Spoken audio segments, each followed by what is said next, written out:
I did say he has to play like the Boston Horford now, and not this Philadelphia version who has not been scoring. Exactly what you said. And tonight, he gets 15 points. This is exactly what I said. And I just... Yeah, you repeat it like you always do. Reiterated, fool. How many times have I heard Chris Paul is the best leader? That's what that would be. And I heard that 900 times. I don't want to hear it no more time. I'm going to stab you next time you say Chris Paul is the best leader in the NBA. Don't say man. it. Quit acting like a thug on here. Philadelphia. Has beaten the Celtics now. Chris Paul's the best leader. Chris Paul, we know. All 3 times this year, and they're 11-1 when they hold teams under 100. They hold Boston to 98 tonight and win it 109-98. The Houston Rockets and Oklahoma City Thunder, as we just showed you the highlights, 113-92, and Russell Westbrook's return to Oklahoma City. We understand that Russell is in the process of making his way to the podium, and we'll hear his post-game thoughts on... You know what? That last year in Boston, you played like a slug. You were barely making it up and down the court. Yeah, but when I got home, I looked at my cabinet, I saw 4 things that you will never see. What's that? R-I-N-G-S. R-I-N-G-S. Yeah. He said, all right. Hey, listen, Ed McMahon, why you have to, every time Johnny says a joke, you got to jump? No, because I looked at, because I looked at my cabinet and saw something you ain't see either. Exactly. 2 R-I-N-G-S. Kenny, that's it. 6 Rings, that's the name of our podcast. That's the name of our new podcast. I still Dumb and Dumber sounds better than me. It's better than Steam Room. Yeah. No, Steam Room was awesome. You're just a hater, brother. No, Steam Room. 6 Rings. I like it. You like that, 6 Rings? Hey, what are you guys talking about here? What you see on Chuck's hands? Yeah, Cheeto fingers. Fat boy, look at you. You had Cheeto fingers? Fat boy.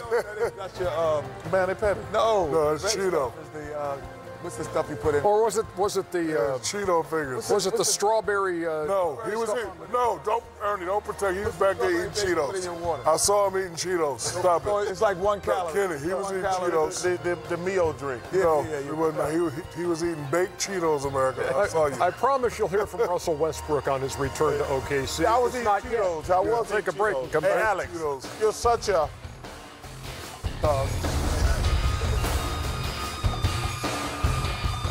Got our picture on him here. Oh, whoa, these are kind of cool. Where are we? Oh, yeah, they do. Kenny, you giving me your balls, too, because you don't play golf. Yeah. So there's that. Thank you, Ken. And got That's really cool. my favorite Here, Chuck. 32 on there. I'll take 1 set. You can have the rest. Thank you. I'm the only one play golf, me and you, Ernie. Charles, one thing, be gentle with my balls. Okay? This is mixed up for my my PlayStation. Hey, look. I'm not grabbing his balls. You grab it. Go ahead. You just go ahead. They're going to stay right there. You can have them yourself. If you want them, you grab them yourself. Ernie, Chuck's grabbing my balls. Hey, Give me my balls. Hey, Kenny and Shaq, thanks for the balls. Is this like 10th grade or am I shooting too high? Lower? Hey, thanks, Ken. 7? 6th grade. Okay. 5th grade. Hey, listen. Shaq than a fool. They oh, my gosh. Got a lot of balls to talk. Look at this. All right. Ernie's face right there. That's the young That was pretty close right there, as a matter of fact. Wrapping things up on inside. That's going viral, Kenny. Yeah, man. Balling up tonight. And so many great memories, great people. Obviously the best fans in the world because they come with it, and tonight they came with it. And the organization, Sam, Mr. Bennett, you know, they do an amazing job of just making you feel home, and I feel like I was home. You still feel kind of weird going into that visitor's locker room, the home locker room this time? Yeah, of course, man. I've never been in there. So, I mean, definitely the whole thing is a little weird coming into the building, going there, and even going through that tunnel. But once I got back on the court, I felt like I was back, you know, doing the same thing I've always been doing the last 11 years. So you obviously homage. You had the Jordans on tonight. Why not, just talk about why you want to do that for the city and just show your gratitude. Say it again. why not your 0.3s? Yeah. Just talk about that, paying homage to the city through your sneakers and your It started with my clothing line. Honestly, that was my clothing line and a gift. I wanted to do something for the city, for the people, and me and my team. We came up with zero regrets and something that I creatively try to figure out what I can do for the city. And I don't regret one thing, being here in Oklahoma City. I don't regret signing back. I don't regret staying here. I don't regret anything that I did here. I feel like I left everything out on the floor every single night and did what I could for the city. Russell, a lot of great players have come here and moved on. They haven't done that kind of video tribute for anybody. What did it mean to you to be the first one? It's special. It's a very, very special thing that meant a lot to me, honestly. And coming back here just making me feel like I was very, very appreciated, and I appreciate it a lot. Russ, after the game, you went over and gave Clay Bennett a hug. I think Aubrey's widow as well. What made you decide that's something you wanted to do? Mr. Bennett's done a lot for me and my family. He has done things that go unnoticed. He's always very, very supportive of anything I've ever done for the city. While I was here in Oklahoma, the fans here, the people, they never did me no wrong. I have nothing, no bad blood or nothing here in the city from no fans, nobody in the organization, because they gave me all they have and I gave them all I had. The fans in Oklahoma City showing a lot of respect, wearing these uniforms several times this season as a way of remembering that horrible day in Oklahoma City. Yeah, great remembrance of them. Shout out to Ashley, who works there at the office, who sent up the uniforms, because those are very memorable. The 95 that they sent us, very memorable. And I'll say something. We went to that memorial. Yeah. And it is one of the most chilling things Agreed. that I've ever experienced. It was kind of like we went to the Dr. King Center here in Atlanta, the Civil Rights Museum. But just seeing all the mugshots at Dr. King's thing, listening to like the tapes and things in Oklahoma City, it was, if you get a chance, I know it's sad and surreal, but if you get a chance to go to that memorial, please go. Anybody who lives anywhere around the world, number one, but especially in Oklahoma City. This was a night that was well done on several fronts by first-class organization. Oklahoma City. The highlights continue with the Portland Trail Blazers. Are you serious? Minnesota Timberwolves. Are we really going to show this game? Melo coming off a game winner over the Raptors the other night, but he only went 3 for 10 tonight.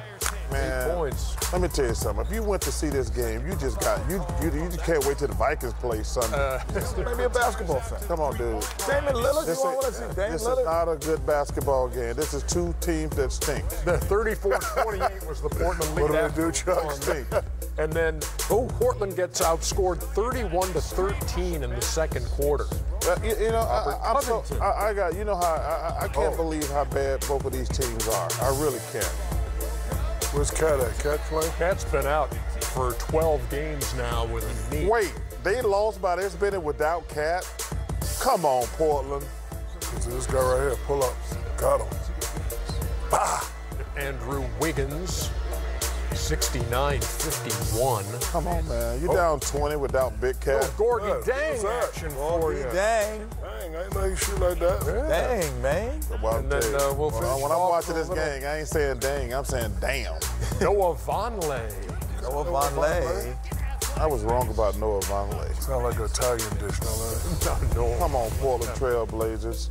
Everything sounds like something to you tonight. 116-102, Minnesota wins that. They've won 4 out of their last 6, 3 in a row at home.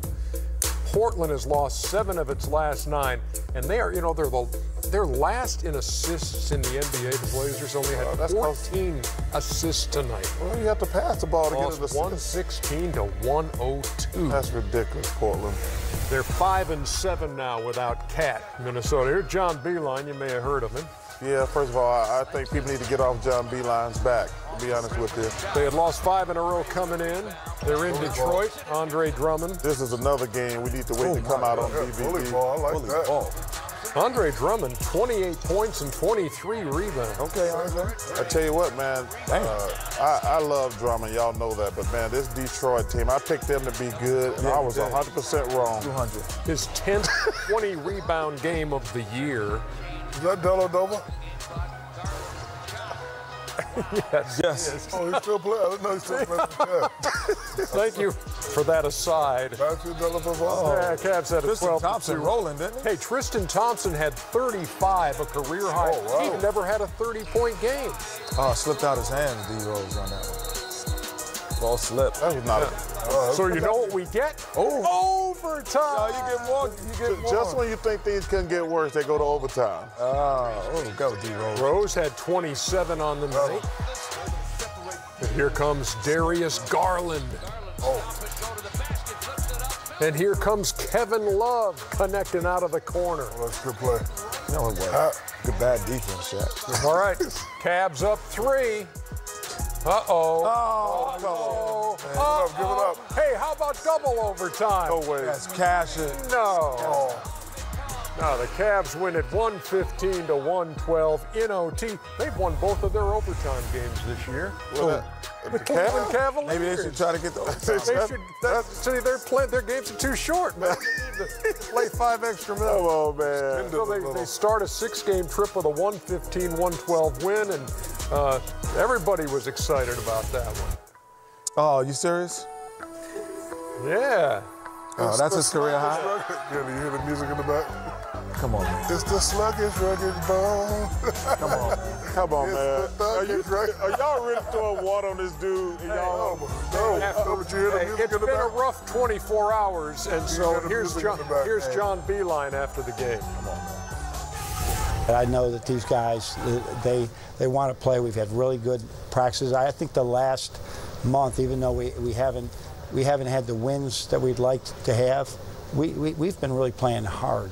And we've been playing more together, and we're learning, and I think they've embraced that. So that's a really happy. Usually you go into a college locker room and everybody's jumping around. Pro locker room, everybody's chilling, right, after a win. That locker room was hopping around right now. Everybody was really excited, and they're excited. And if they're excited, then coaching staff is really excited, and that's because we want to have fun. And the way you have fun is you win. And we won tonight, and it was a whole lot of fun. Well, I just got some news for Coach Beeline, but actually people are excited in locker rooms when they win in the NBA. It's just they haven't been doing it in there. They do jump around and have fun. You don't jump around and spray I'm not water. spraying Stop water. it. But Cut it out. I just want to. We got to address the Beeline. Yeah, because let me explain as before you do that, just for the folks who might be wondering. Okay, so they have a film session, and then at the tail end of the film session, Beeline said the players were no longer playing like a, quote, like a bunch of thugs instead of slugs, which is what he meant to say.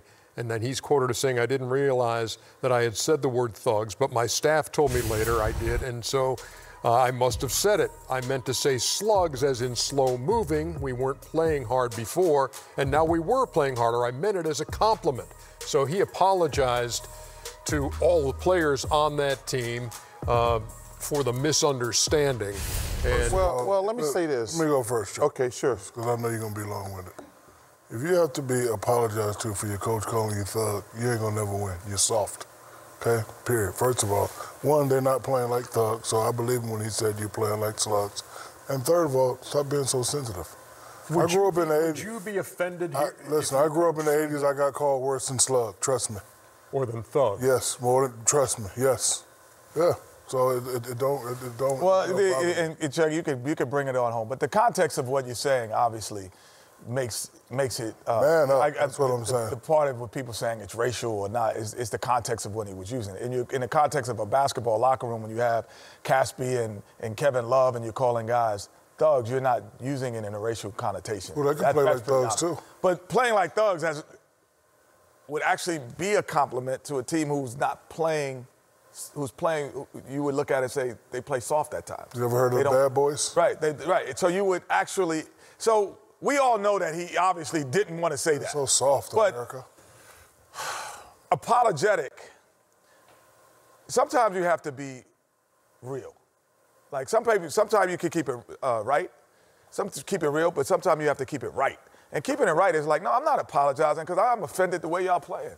I'm offended watching, like we're offended as former players watching games sometimes when the Cavs play. We're offended watching certain other teams in the NBA the way they play. So, no, you don't have to apologize for the fact of the team is not playing well. Now, if someone took it as in a connotation of racial, if you think about it, it's almost impossible for that to be a connotation. But if they did, it's not wrong to apologize for somebody. Hold on, but he was emotional about it, making a statement. I would have said it in the locker room and called it a day. I'm not going to say this. Call it what it is, Chuck. Who's the one who's selling? Chuck, call it what it is, Chuck.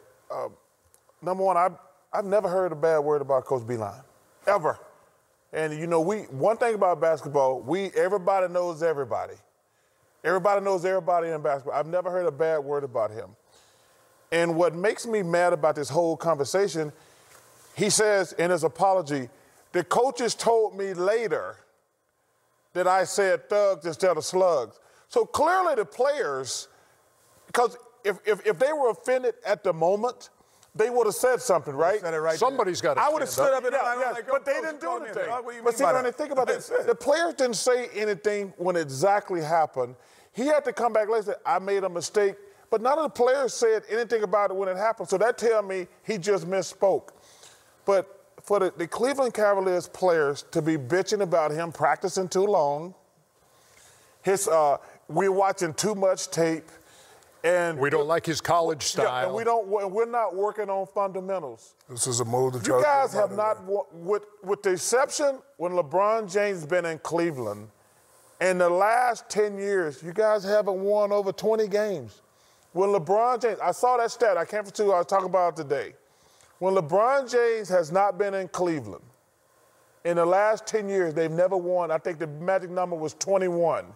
So to be complaining about a coach who's coming in trying to make y'all work on fundamentals when y'all stink, make y'all watch film, make y'all practice hard, this is starting to be a joke. This was a move to try to get him released, period. Whatever happened to what coaches say to us in the locker room stays in the locker room. How'd it get out? Who said something? And you're right. If you offend me in the locker room, coach, I got to go back at you. Hey, coach, don't question. Right in the locker room, you're going to stay. Right there in the locker room. Every team I've ever been on, championship team, but they leave, we would address that right there. Yeah, like, right Rudy, there. whoa, what'd you just call us? Yeah. Like, what you just say that? Oh, no, I meant, and he would have said it right there. He said it right there. Slugs.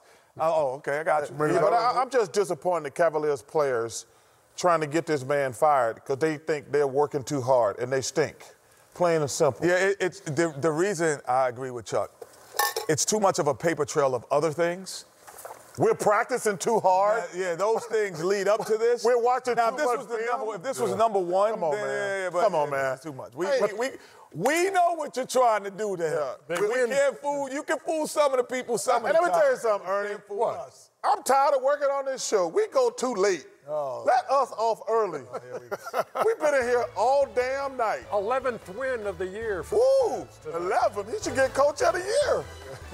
They win by 3 in Detroit. When we come back, the latest batch of All-Star returns from the fans. I don't believe we even just talked about it.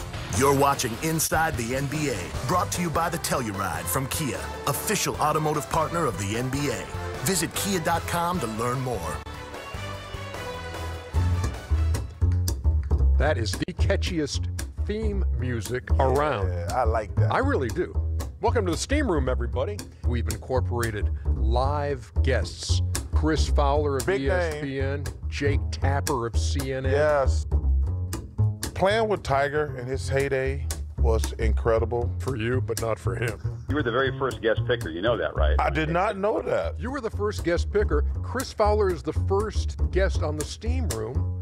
Wow. And I can't brag about our show because that just make you a And Ernie, you may or may not know this, but I first met Charles in a Wendy's. There's a pretty good chance of that. the anchor laugh? Yeah. Monica? This dude ain't getting in my neighborhood. Big picture, you got two 14-0 teams. So whatever happens, you're going to see a piece of football history. You know, I'm an SEC guy, so go LSU Tigers, go LSU Tigers, go LSU Tigers.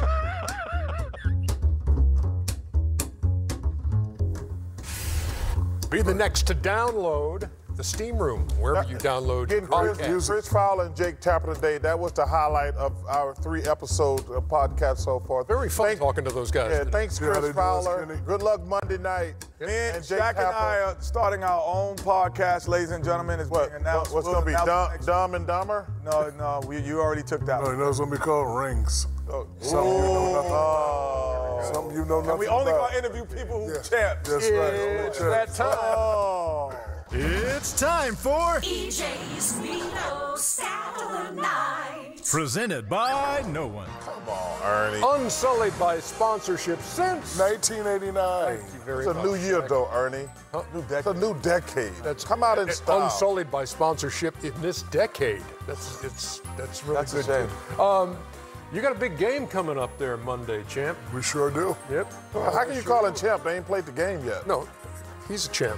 Why are we going at you now? No, he is. He's a champ. 4 times. 4 times. Okay. We both going at you. LSU and Clemson. LSU and Clemson Monday night. It's going to be a great game, great atmosphere. We're at the crib. New Orleans is part of the crib. Yeah. 24-3. Oh, my God. Y'all going to score more than 24, and they definitely going to get more than 3. Okay, 48-6.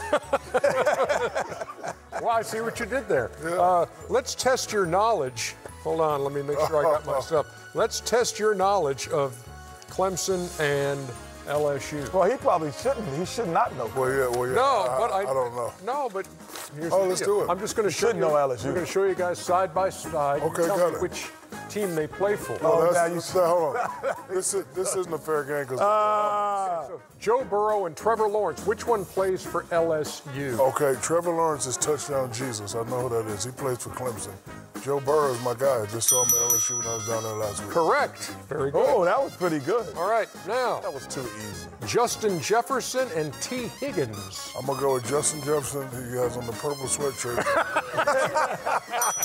And the other guy, yeah. That is pretty obvious. Way to go. He's a cop, y'all. He's a cop. He's very observant. How about this one? Oh, he got another purple Travis shirt. Etienne and Clyde Edwards-Helaire. Purple shirt. Sounds Louisiana, but I'm going to go with Travis for LSU and Clyde for. He's got another purple shirt. That just means you're wrong. No, I said Travis for Clemson. No, you said Travis for LSU. No, he said Travis for Okay, so he was right. 2 out of He did. 3. No, he said Travis for Clemson. Thank you. Did I say Kenny? Yeah, he did. Yes. Next, Grant Delpit and Andrew They're Booth. putting purple shirts on everywhere. That's funny. I see a thing on his collar. Looks like it says LSU. He looks like I'm going to go with Grant Delpit at LSU and Andrew Booth at Clemson. Yes, correct. And finally, you're doing very well, big fella. Oh, you know who this is. Jerron Blossom game and Tremont Waters. You got to know this. You know why? Because I'm going to tell you that here's a hint. It's not football. Kenny, why would you blow the deal? But he wouldn't. He doesn't. He played for Clemson. I said Clemson. Clemson. He played Yeah, that's what I mean. Tremont Waters had a great. Oh, he played for LSU? Yeah. I never knew that. Oh, very good. Thank you. Basketball. He still didn't know. Good luck, big